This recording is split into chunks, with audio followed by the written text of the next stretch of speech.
हाय, मैं हूं निशान सर और आज हम लोग पढ़ेंगे क्लास 10 एनसीईआरटी बुक से केमिस्ट्री लेसन 2 अम्ल, क्षारक एवं लवण के बारे में। इसका 3 वीडियो आप लोगों को पहले मिल चुका है, जिसमें हम लोग अम्ल के बारे में, क्षारक के बारे में और कुछ हद तक लवण के बारे में जानकारी प्राप्त किए थे कि अम्ल का पीएच मान क्या है, क्षारक का पीएच मान क्या है, अम्ल का प्रभाव कैसे समाप्त होता है, क्षारक का प्रभाव कैसे समाप्त होता है। आज हम जानेंगे अम्ल और क्षारक के विलयन कितने प्रबल होते हैं, पहला टॉपिक। फिर पीएच स्केल के बारे में, पीएच स्केल एक ऐसा स्केल होता है जो अम्ल और क्षारक के विलयन की प्रबलता को मापता है। फिर हमारे पाचन तंत्र का पीएच, मतलब हमारे पाचन तंत्र में भी पीएच मान होता है, वहां अम्ल है या क्षारक है, उसका क्या प्रभाव है, इसके बारे में जानेंगे। फिर हम देखेंगे दंत क्षय, दांत कैसे सड़ता है, उसका क्या कारण होता है, और पशुओं और पौधों द्वारा जो उत्पन्न रसायन होते हैं उससे हम आत्मरक्षा, अपनी सुरक्षा कैसे कर सकते हैं। तो सबसे पहला बात है, जो फर्स्ट टॉपिक है हमारा, अम्ल और क्षारक के विलयन कितने प्रबल होते हैं। तो अम्ल और क्षारक का विलयन कितने प्रबल होते हैं ये तय करता है उसमें उपस्थित आयन का। जैसे अम्ल में अगर H+ आयन का सांद्रता बहुत ज्यादा है तो बहुत अधिक प्रबल अम्ल होगा, और क्षारक में OH- आयन का सांद्रता ज्यादा है तो प्रबल क्षारक होगा। अगर H+ आयन का सांद्रता कम है तो जो अम्ल है वो दुर्बल अम्ल कहलाएगा, और OH- आयन का सांद्रता यदि कम है तो जो क्षारक है वो दुर्बल क्षारक कहलाएगा। तो सांद्रता को मापेंगे कैसे, ये समझना। तो सांद्रता को मापने के लिए एक स्केल विकसित किया गया है जिसका उपयोग पूरे वर्ल्ड में होता है, और इस स्केल को हम पीएच स्केल के नाम से जानते हैं। तो समझते हैं पीएच स्केल के बारे में विस्तार से।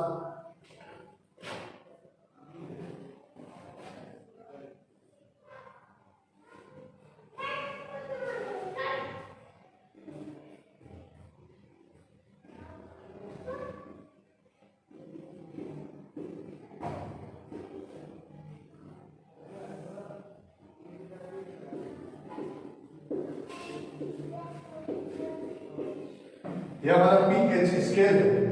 जो पीएच स्केल नॉर्मली जो होता है उसमें अलग अलग कलर दिए होते हैं, जैसे रेड कलर है या फिर नीला कलर है, और कलर से नहीं पता चलता कि कौन अम्ल या क्षारक कितना प्रबल है या दुर्बल है।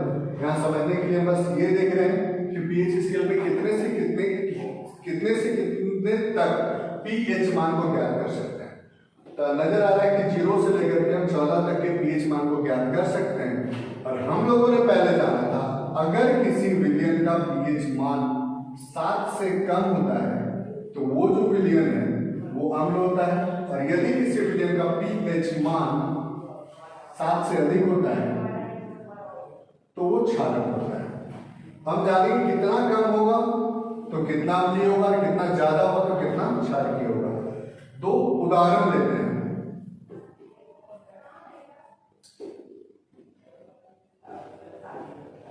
मान लीजिए 2 अम्ल है, एक A है और दूसरा B है। इसका पीएच मान 1 है और इसका पीएच मान 6 है। तो हम अगर ये पता लगाना कि कौन ज्यादा अम्लीय है तो साफ तौर पर कहा जा सकता है कि जिसका पीएच मान 1 है वो ज्यादा अम्लीय होगा।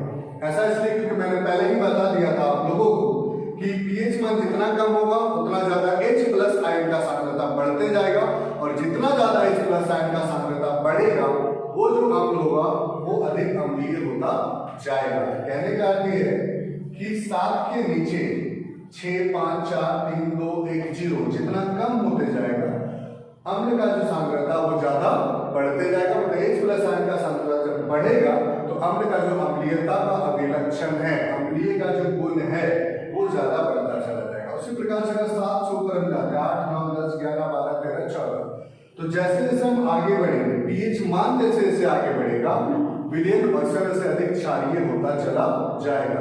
उदाहरण के तौर पर यदि किसी विलयन का पीएच मान 8 है और किसी विलयन का पीएच मान 14 है तो 14 वाला जो है वो अधिक क्षारीय होगा। क्यों? क्योंकि उसमें OH- आयन की सांद्रता अधिक होगी। मतलब 7 से जितना कम पीएच मान होगा H+ आयन का सांद्रता बढ़ेगा, और 7 से जितना अधिक होगा OH- का सांद्रता बढ़ेगा। H+ का सांद्रता जब बढ़ेगा तो अम्लीयता का गुण बढ़ेगा, और OH- का सांद्रता जब बढ़ेगा तो क्षारकीयता का गुण बढ़ेगा। जो 7 है पीएच मान जो आपका 7 है, अगर किसी विलयन का पीएच मान 7 होता है तो विलयन ना तो अम्लीय होगा ना तो क्षारकीय होगा, उस विलयन को हम उदासीन विलयन के नाम से जानते हैं। तो ये जो pH स्केल है नॉर्मली क्या है, अम्ल और क्षारक में उपस्थित जो हाइड्रोजन आयन होता है उसकी सांद्रता को ये मापता है। और ये जो P और H वर्ड है, P जो वर्ड है वो जर्मन भाषा का वर्ड है जिसका जो बोसांस है, और बोसांस का हिंदी में जो अर्थ होता है वो होता है आपका शक्ति, और H का मतलब होता है हाइड्रोनियम आयन। मतलब जो pH स्केल है उससे अम्ल में उपस्थित हाइड्रोनियम आयन की सांद्रता को मापा जाता है। तो इसे समझ लेंगे जो P है एक बोसांस शब्द है जो जर्मन भाषा का शब्द है, उसका हिंदी अर्थ होता है शक्ति, और H का मतलब होता है हाइड्रोनियम आयन। जैसा कि हम सभी जानते हैं कि अम्ल में और क्षारक में दोनों हाइड्रोजन आयन होते हैं, तो H मतलब हाइड्रोनियम आयन, मतलब इस स्केल से हाइड्रोनियम आयन की शक्ति को ज्ञात किया जाता है। ये था हमारा pH स्केल। अब आगे हम पढ़ेंगे अम्लीय वर्षा के बारे में कि अम्लीय वर्षा होता क्या है। नॉर्मली जो बारिश होता है उसका pH मान 7 होता है, 7 से थोड़ा बहुत कम होता है, लेकिन अम्लीय वर्षा जब बारिश का पानी बहुत अधिक अम्लीय हो जाता है और उसका pH मान 5.6 से कम हो जाता है तो होने वाली जो वर्षा है उसको अम्लीय वर्षा कहा जाता है।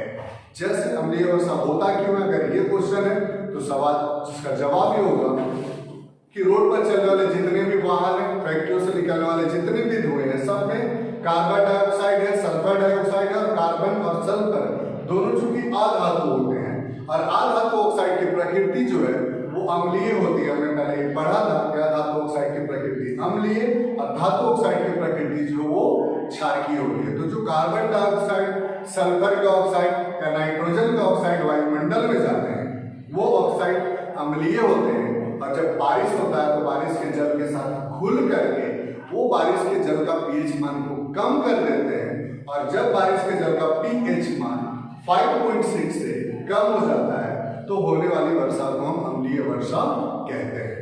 अब क्वेश्चन ये पूछा जा सकता है कि अम्लीय वर्षा अगर होता है तो उसका क्या हानि है। तो अम्लीय वर्षा के मुख्यतः 2 हानि होते हैं। जैसे कि अगर खेत है वहां का मिट्टी का pH मान 7 है, या फिर pH मान इतना है कि जिससे उपजाऊ मिट्टी है, आसानी से उसमें खेती होता है।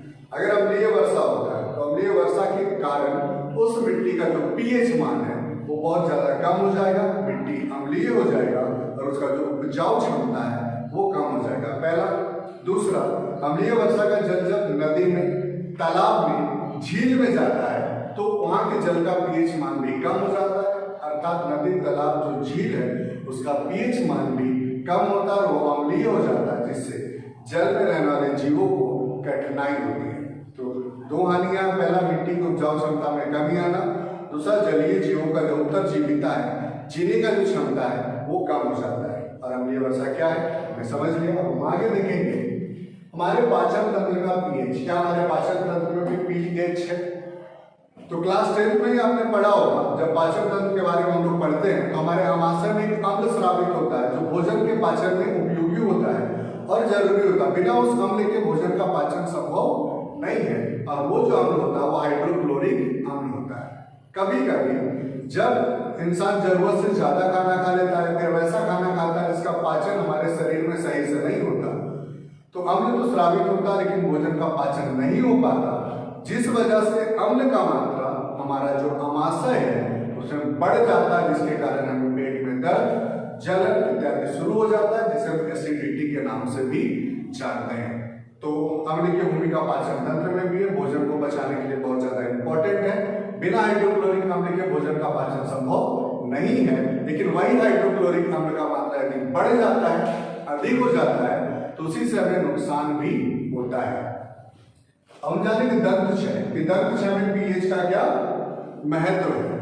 तो हमारे जो दांत हैं वो सड़ते कैसे हैं? तो इसलिए सड़ते हैं क्योंकि जो भोजन हम खाते हैं, अगर भोजन करने के पश्चात, भोजन करने के बाद ब्रश नहीं करते हैं या फिर कुल्ला नहीं करते हैं तो भोजन के कुछ कण हमारे दांतों के बीच फंसे रह जाते हैं, और हमारे मुंह में जो उपस्थित बैक्टीरिया है उस भोजन का अपघटन करते हैं, उसका विखंडन करते हैं, जिससे अम्ल बनता है। और जब अम्ल बनता है तो हमारे मुंह का pH मान भी कम होता है, चूंकि अम्ल बनेगा तो pH मान घटेगा, और pH मान यदि 5.5 से कम हो जाता है तो हमारे जो दांत है वो सड़ना शुरू हो जाता है। तो दांत का सड़ना भी अम्ल पर निर्भर करता है। कैसे अम्ल बनेगा? अगर मुंह सही से साफ नहीं करेंगे, भोजन का कुछ कर हमारे दांतों में फंसा रह जाएगा, बैक्टीरिया उसका गठन करेगा, गठन के पश्चात अम्ल बनेगा, और अम्ल जब बनेगा तो मुंह का पीएच मान कम होगा, मतलब अम्लीय होगा, और जब अम्लीय होते हो तो उसका पीएच मान 5.5 से अधिक कम हो जाता है तो दांत सड़ने प्रारंभ हो जाते हैं। इसलिए खाना खाने के बाद कम से कम पानी से कुल्ला जरूर करना चाहिए। अब पशुओं और पौधों द्वारा उत्पन्न रसायनों से आत्मरक्षा। हम सभी जानते हैं बहुत सारे पौधे और बहुत सारे पशु में हाइड्रोक्लोरिक अम्ल, मेथेनॉइक अम्ल, बहुत सारे अम्ल होते हैं जो हमें नुकसान पहुंचाते हैं। कुछ फायदेमंद है, कुछ नुकसानदायक है। जैसे मधुमक्खी यदि डंक मारता है, चींटी यदि काटता है, नेटल का पौधा अगर हमारे शरीर में स्किन को टच कर जाता है तो उसमें उपस्थित जो मेथेनॉइक अम्ल है हमारे शरीर में दर्द और जलन उत्पन्न करते हैं।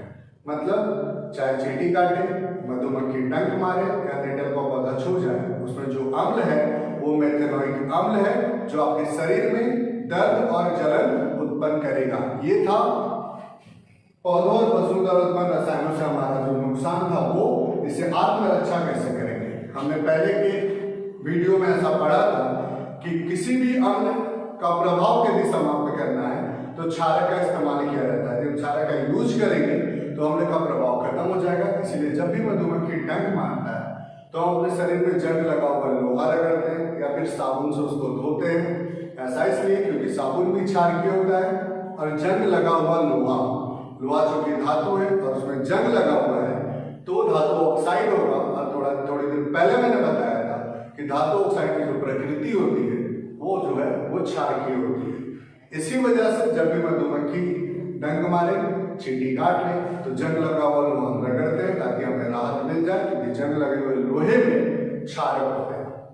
उसी प्रकार से अगर नेटल का पौधा आपके शरीर में छू जाता है, जंगल में आपके पास उस तरह का कोई चीज नहीं जो क्षारकीय हो, तो अधिकतर बार नेटल के पौधे के पास ही डॉक नामक पौधा होता है, और डॉक नामक पौधा का जो प्रकृति होता है वो क्षारकीय होता है। उस पौधे की पत्ती को यदि हम लगाते हैं जहां पर नेटल का पौधा छू गया है तो हमें राहत मिलता है। लेकिन यहाँ पर समस्या बस एक ही है कि आपको पहचान होना चाहिए कि कौन नेटल का पौधा और कौन डॉक का पौधा है। तो ये था हमारा आज का टॉपिक। पहला था अम्ल क्षारक के विलयन कितने प्रबल होते हैं, तो हमने जाना कि प्रबलता जो है वो हाइड्रोनिक आयन की सांद्रता पर निर्भर करता है। H+ आयन की सांद्रता बढ़ेगी तो अम्ल की प्रबलता बढ़ेगा, और OH- का सांद्रता जब बढ़ेगा तो क्षारक का प्रबलता बढ़ेगा। pH स्केल एक सार्वभौमिक सूचक है जिसका उपयोग पूरे वर्ल्ड में होता है। P का मतलब पोसांस है जो कि एक जर्मन शब्द है, और हिंदी में उसका अर्थ होता है शक्ति, और H का मतलब होता है हाइड्रोनियम आयन। अर्थात इस pH स्केल से हम हाइड्रोनियम आयन की शक्ति को मापते हैं, और ये जो हाइड्रोनियम आयन है वो सभी अम्ल और क्षारक में उपस्थित होते हैं। इस स्केल से 0 से लेकर के 14 तक के pH मान को ज्ञात किया जा सकता है। 7 से अधिक कम pH मान है तो अम्ल होगा, 7 से अधिक है तो क्षारक होगा, और 7 है तो वो विलयन उदासीन होगा। आगे तो अम्लीय वर्षा। अम्लीय वर्षा का मूल कारण प्रदूषण है। गाड़ी से निकलने वाले धुएं, फैक्ट्रियों से निकलने वाले धुएं जिनमें अम्लीय ऑक्साइड होते हैं, उस अम्लीय ऑक्साइड की वजह से बारिश के जल का pH मान 5.6 से कम हो जाता है, जिससे अम्लीय वर्षा होता है। अम्लीय वर्षा की दो हानियां थी, मिट्टी का उपजाऊ क्षमता कम हो जाना और जलीय जीवों को अपना जीवन व्यतीत करने में दिक्कत आना। फिर हमारे पाचन तंत्र का pH टॉपिक था। तो पाचन तंत्र में pH जो अम्ल है उसका भूमिका महत्वपूर्ण है। उसके बिना भोजन का पाचन संभव नहीं है, लेकिन उसी अम्ल की मात्रा यदि बढ़ती है तो हमें समस्या का सामना भी करना पड़ता है। दंत छेद भी pH पर ही निर्भर है, मतलब अम्लता पर निर्भर है। यदि मुंह का pH मान 5.5 से कम होता है तो दांत सड़ना प्रारंभ करेगा। इसलिए भोजन के पश्चात कम से कम पानी से मुंह जरूर धोना चाहिए।